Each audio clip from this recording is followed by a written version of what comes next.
Beijing's digital blacklist just exploded, and over 400,000 people are suddenly locked out of normal life. Right now, across China, citizens are waking up to a nightmare. They can't travel, shop, or even rent a place to sleep. Their bank apps stop working, train tickets get denied, and not because they committed a crime, but because the government says they're untrustworthy, and that one word is all it takes to vanish in plain sight. What exactly does it take to land on China's blacklist in 2025? How does Beijing control your spending, your movement, even your relationships without ever setting foot in a courtroom? And could this system become a model for the rest of the world? To understand how China turned a secret list into a nationwide shutdown, we need to start with what just happened this week. The shutdown. It starts quietly, no announcements, no headlines, no warnings. On Monday morning, July 21st, 2025, the Supreme People's Court of China silently updates its central enforcement database. Buried deep inside is a growing registry known as the List of Dishonest Persons Subject to Enforcement, or more ominously, the Blacklist. By Friday, that list doesn't just grow, it explodes. Over 400,000 active names are now on it, the largest jump in recorded history. But this isn't just a spreadsheet or a court filing.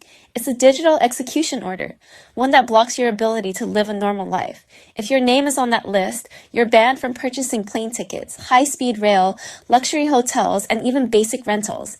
In many cases, you can't apply for loans, swipe a bank card, or use Alipay and WeChat Pay. Some are even banned from dating apps, flagged as morally discredited. What used to be warnings or rumors are now official, system-enforced lockouts. No one is untouchable.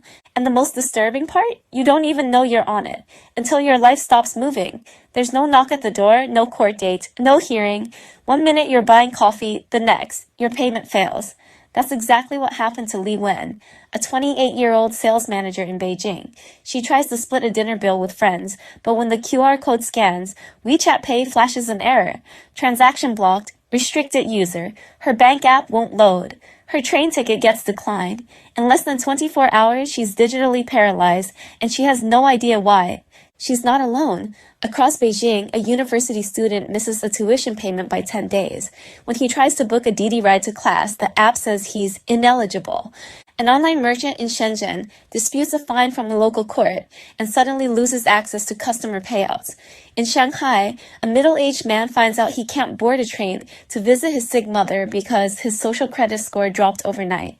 None of them received formal charges, none of them were arrested, but all of them are blocked from movement, frozen by code. And it's not just a fluke. Over 100,000 names have been added to the blacklist in the last 7 days alone. That's not enforcement. That's a purge. The system isn't creeping, it's surging. The digital grip is no longer quiet or subtle. It's choking and it's tightening in real time. But the scariest part isn't how many people are banned. It's how easy it is to end up on that list.